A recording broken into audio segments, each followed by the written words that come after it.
আদি আছে অন্ত নাই, জন্ম আছে মৃত্যু নাই, কি? উত্তৰ সময়।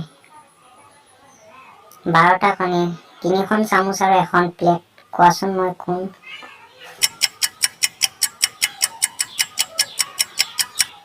উত্তৰ ঘড়ী।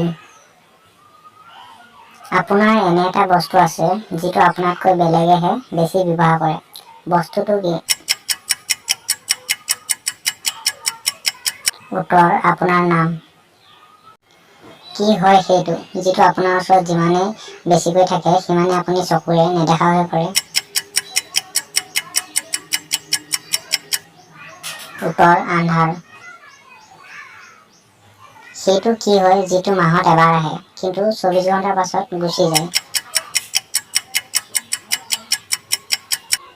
উত্তৰ তাৰিখ। এটা ফল দিনত পকে, এটা পকে ৰাতি, এইকেইটা কি ফল কোৱাচোন ভাবি চিন্তি? উত্তৰ বেলি আৰু জোনবাই। মই থাকোঁ লগত, ঘূৰি ফুৰো জগত, বাৰ্তা গোটাই দিওঁ লোকক, পাৰিবানে ক'ব মই কোন ভকত? উত্তৰ মোবাইল ফোন। আজিলৈ ভিডিঅ'টো ইমানেই আছিল। এনেকুৱা ধৰণৰ ভিডিঅ'সমূহ পাই থাকিবৰ বাবে জেডি চেনেলটো ছাবস্ক্ৰাইব কৰি ল'ব। ধন্যবাদ।